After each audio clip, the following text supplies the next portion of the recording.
The greatest baseball event of the winter season is about to get underway. The 2021 Caribbean Series begins on Sunday, January 31st in Mazatlan, Mexico. Champions from 6 professional leagues will take part, the same 6 leagues that participated last year.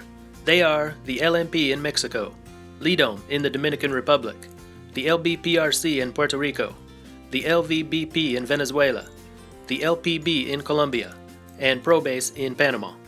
From Sunday to Thursday, each team faces each other in a round robin.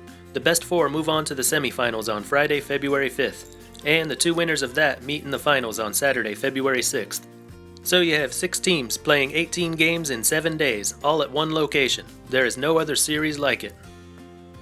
First, I want to give you a quick recap of the seasons in all 6 leagues, so we can see who's going to be there and how they got there. Then I'll try to figure out what order they're going to finish in. In the Dominican Republic, they played a 30-game schedule with their usual 6 teams. It was very close in the standings from top to bottom. At the top, there was a 3-way tie between Gigantes, Aguilas, and last year's Dominican and Caribbean Series champions, Toros del Este. The top 5 teams qualified for the postseason, meaning everyone except Tigres del Licey was in. Estrellas and Leones met in a best-of-3 series. Robinson Cano and Fernando Tatis Jr. helped Estrellas to a 2-0 series win over Vladimir Guerrero Jr. and Leones. Gigantes were given the top seed and they took care of Estrellas in 6 games. Aguilas beat the defending champions Toros in 7. In the final series, Gigantes went up 3-1, but Aguilas came storming back to take the series in 7 games. This was the 22nd league title for Aguilas. They've won the Caribbean Series 5 times, all of them between 1997 and 2007. During the regular season, Aguilas led the league in team batting with a .251 average, and they struck out the least of any team. 2nd in steals, 3rd in on-base percentage, 4th in slugging, 4th in runs scored, and tied for last in home runs. The most recognizable name in their lineup is Robinson Cano, who joins Aguilas for the Caribbean Series after playing for Estrellas in the postseason. Another well-known player is 16-year Major League veteran Melky Cabrera. He batted .302 and hit a few home runs this season. Another hitter to watch is Rangel Ravelo, who spent the last 2 summers with the St. Louis Cardinals. No power, but a .392 on-base percentage. A .388 team ERA and a .136 team WHIP were the highest in the league in both categories. Aguilas pitchers issued a lot of walks, second most in the league. However, they did have 3 of the top 5 starting pitchers in ERA. YUNESKY Maya was second with a .279 ERA in 6 starts and 29 innings, WHIP 0.97. Ramon Rosso had a .312 ERA in 6 starts, 26 innings, WHIP 0.81. His 31 strikeouts ranked second in the league. And YOANNER NEGRIN ranked 5th with a .327 ERA in 7 starts and 33 innings. So Aguilas hitters are good at getting on base, but not much power. Bad pitching as a team, but they have 3 of the league's best starting pitchers. How good this team is depends on who's on the mound. The Puerto Rican League was a bit of a mess this season. Only 18 games were played during the regular season. Only 4 teams participated, and last year's champions Cangrejeros were not one of them. And the 4 teams they had looked like they belonged in 2 entirely different leagues. Criollos de Caguas finished 1 game ahead of Indios de Mayagüez for the regular season lead. 3rd place Atenienses de Manatí were 7 games back, and the expansion team RA12 only won 2 games. All teams made the playoffs. In the semifinals, Criollos and Indios both swept their way to the finals. Indios beat Atenienses in Game 2 30-8, a record lopsided defeat. In the finals, Criollos swept Indios for their 19th LBPRC title. They have won the Caribbean Series 5 times. In 2017 and 2018, they won it back-to-back. Offense was the key to their success. Jonathan Morales slashed .394, .551, .727 for an OPS of 1.278. He led the league in all 4 of those categories. JOHNNESHWY FARGAS hit .349, .434, .635, OPS 1.069. He was the league leader in stolen bases and was 2nd in home runs. But the name everyone knows is YADIER Molina. He joined Criollos for the finals, scoring 3 runs and driving in 4. Pitching was not so strong during the regular season, but Luis Medina, pitcher of the year in the LBPRC for Indios, joins Criollos for the Caribbean Series. In 4 starts, he led the league with 32 strikeouts and a 0.54 ERA. And a name you might recognize is 10-year Major League pitcher HECTOR Santiago. In 4 starts and 19 innings, he recorded a .379 ERA. Criollos were definitely the best team in LBPRC. They had a short season and the competition wasn't so strong, but there are some really big names in that lineup. The Colombian League played a 23-game schedule with only 4 teams, down from 6 a year ago. 3 teams qualified for the postseason. Tigres de Cartagena finished first. Last year's champions Vaqueros de Monteria were second, 1 game back. Caimanes de Barranquilla were third, 2 games back. Gigantes de Barranquilla were way back and got eliminated. In the 8-game round robin, Caimanes and Vaqueros were both 5-3 and moved on to the championship series. Tigres at 2-6 were sent home. In the final series, Vaqueros built a 3-1 lead, but Caimanes fought back to win it all in 7 games. This was the 11th league title for Caimanes. Colombia is the newest addition to the Caribbean Series. Last year when Vaqueros competed, it was the first time for a Colombian team, so this year will be the first time for Caimanes. As a team, Caimanes were second to Vaqueros in nearly every offensive category: runs scored, team batting, slugging, home runs, and so on. Harold Ramirez was their top hitter, third in batting, 345, and slugging, 482, fourth in on-base percentage, 415. Adam Walker tied for the league lead in home runs with 5. Pitching was the team's strength, first in all the major categories: team ERA, opposing batting average, strikeouts, fewest home runs allowed, etc. At the same time, though, they issued more walks than any other team, so that's a potential weakness. Their top pitcher was David Holmberg, the league leader in strikeouts with 45, second in opponent's batting average 207, and third in ERA 184, in 9 games and 49 innings. Another good pitcher is Julio Vivas, ranking 5th with a 2.63 ERA and second in strikeouts with 37. So they're a pitching team, but they've also got decent hitting, and that's why they're in the Caribbean Series this year. In Venezuela, the usual 8 teams played a 40-game schedule, split into 2 divisions, Central and West. In the Central, first place Caribes de Anzoategui and runner-up Tigres de Aragua made it to the postseason. In the West, it was defending champions Cardenales de Lara and Navegantes del Magallanes. Both semifinal series went a full 7 games. Both division champions during the regular season, Caribes and Cardenales, prevailed and moved on to the final series. In the finals, Caribes surprisingly swept Cardenales in 4 games, winning the LVBP title. This will be their 4th time playing in the Caribbean Series, and they'll be looking for their first ever title.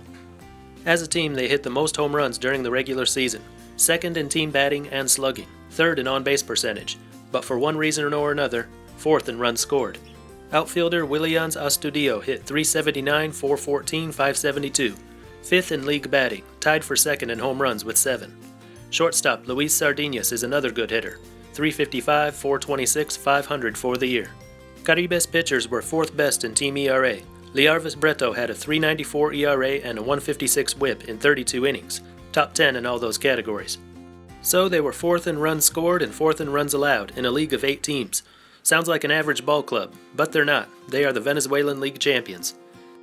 In Mexico, the LMP played a schedule just short of 60 games, split into 2 halves, as usual, with 10 teams. Naranjeros de Hermosillo earned the most points, finishing 2nd in the first half and 1st in the second half. Second was Yaquis de Obregon. They finished with the best overall record, but most of that winning came in the first half. They were 4th in the second half. 3rd place, Algodoneros de Guasave. 4th place, Sultanes de Monterrey. 5th, Aguilas de Mexicali. 6th, Tomateros de Culiacán. 7th, Charros de Jalisco. 8th, Venados de Mazatlan. All of them made the postseason. 9th place, Mayos de Navajoa, and last place, Cañeros de los Mochis missed out. In the quarterfinals, all 4 series went 6 games. Naranjeros beat Venados, Yaquis beat Charros, Tomateros upset Algodoneros, and Sultanes took care of Aguilas. In the semis, Tomateros pulled off another upset over second-seeded Yaquis, and Naranjeros, as expected, defeated Sultanes. The final series went a full 7 games. Naranjeros took a 3-1 series lead, but Tomateros came roaring back to claim their 2nd straight LMP championship. This was the 13th LMP title for Tomateros de Culiacán. They've won the Caribbean Series just twice. The last one was in 2002. They have a lot of power in their lineup, led by league MVP Sebastian Elizalde. He ranked 4th with 11 home runs and was 5th in slugging, 553, also 4th in stolen bases with 12. Second baseman Michael Wing hit 8 home runs and slugged 545. Edgar Arredondo was their top starting pitcher, 8 starts, 48 innings, 5-1 record, 2.40 ERA. In the bullpen, they've got Alberto Baldonado, 20 appearances, 14 saves, 3rd most in LMP, a 1.35 ERA, and a 0.75 whip. This is the only team from last year's Caribbean Series to return this year. Then there's Panama. Nothing to say about their season because they didn't have one. No pro-based season this year, so instead of sending a league champion, they're sending an all-star team. Panama was one of the original countries in the Caribbean Series, but this will only be their 3rd trip in recent years. 2 years ago, the Caribbean Series was hosted by Panama as a replacement for Venezuela, and with that they were allowed to field a team for the event. Shockingly, the team from Panama, Toros de Herrera, won the whole thing. Last year, the Panamanian team, Astronautas de Chiriquí, placed 5th. 24-year-old outfielder Johnny Santos was a member of that 2019 Toros team. He'll be on this year's Panamanian team. In the summer of 2019, he played at AAA New Orleans. 28-year-old infielder Rodrigo Vigil was Santos' teammate on Toros and at New Orleans. He actually played for Dominican champion Aguilas Cibaeñas this season, but now is playing for Panama. The team is led by Cuban manager Alfonso Urquiola. He will be attempting to become the first manager to win the Caribbean Series with 2 different countries. He previously led Pinar del Rio of the Cuban National Series to the championship in 2015. So the 6 teams for the 2021 Caribbean Series are Aguilas Cibaeñas of the Dominican Republic, Criollos de Caguas of Puerto Rico, Caimanes de Barranquilla of Colombia, Caribes de Anzoategui of Venezuela, Tomateros de Culiacán of Mexico, and the national team from Panama. Now, who's going to win this thing? Last year I picked Toros del Este, and I was right. But that was a really easy pick. Toros were the best team in the Dominican Republic during the regular season and in the round robin. Then they won the final series quite easily. They scored more runs than any other team, leading the league in team on-base percentage and slugging. They allowed the fewest runs of any team, with 3 of the league's top 5 pitchers in ERA. There is no team comparable to that this year. Criollos were the only team to win both the regular season and postseason titles, but that came against weaker than usual competition in a shortened schedule. And none of these champion teams led their league in both hitting and pitching. So picking a winner here will be tougher this year, and the Caribbean Series is always hard to predict anyway. They don't play a series, they just play each other team once. Then they have a single elimination semis and finals. But last year I was able to pick 4 of the 6 places correctly, just had numbers 2 and 4 wrong, so we'll see how I do this year. For number 6 and last place, I'm going with Panama. Normally picking the team from Panama to finish last would not raise any arguments. Pro Base is considered one of the weakest leagues in the Caribbean Series, but someone will be quick to point out that this is not a regular Pro Base team, but an all-star team. 2 years ago, the Pro Base champion won the Caribbean Series, and now they're sending a team with all the country's best players, so this Panamanian team will have more overall talent than the teams we've seen from Panama the last 2 years. But I don't think that makes up for the fact that these guys have not played together as a team, and most of them haven't played in actual competition in the past few months. They'll be at a big disadvantage playing 5 straight days against teams that are already used to playing every day. The big mistake I made with last year's Caribbean Series predictions was underestimating the Venezuelan team, because they had no major league players on their roster. Judging them solely on talent, I picked them to finish 4th. If I had judged them as to how they performed as a team, I would have had them 2nd, which is where they finished. If I were to pick Panama to finish higher than 6th, I feel like I'd be repeating the same mistake. Number 5, Colombia's Caimanes de Barranquilla. Last year, Vaqueros represented Colombia. Though they didn't get blown out, they lost all 5 games and finished last. Caimanes looks like a better team, and I think they'll eke out a win to avoid getting last, and they might give a scare to one of the top teams, but they won't be able to overcome the talent gap between the top 4 and the bottom 2. Number 4, Venezuela's Caribes de Anzoategui. I said that last year I underestimated the team from Venezuela, and here I am picking them to finish 4th again. Venezuela got a runner-up finish last year because Cardenales de Lara were the best team to represent their country. They'll slip to 4th this year because Cardenales are the best team to represent their country, but we've got Caribes instead. Caribes played in the weaker of the 2 divisions and still finished with a worse overall record than Cardenales. For some reason, Cardenales did not play well in the postseason and Caribes won the league title. They're not a bad team, but not good enough for the top 3. Number 3, Tomateros de Culiacán of Mexico. If Naranjeros had won the LMP title, I might pick them to win the Caribbean Series. They were the best team in LMP, but Tomateros, just as they did last year, proved that they are the best postseason team. In last year's Caribbean Series, they bowed out in the semis, and that's what I expect them to do again. They'll be competitive for sure, but I cannot pick a team that finished 6th in the LMP regular season to reach the Caribbean Series final. So that leaves Aguilas Cibaeñas of the Dominican Republic and Criollos de Caguas from Puerto Rico in the final. The Dominican League was very competitive this year in the regular season and the postseason. Any lead-on team could have made it here. Criollos were the best team in the LBPRC regular season and dominant in the postseason. Both teams are known mostly for their offense but have good pitching as well. In a head-to-head matchup, a lot will depend on who they've got on the mound. It's a tough call, but I'm going to go with Criollos in this one. Final score, I'll say 5-3.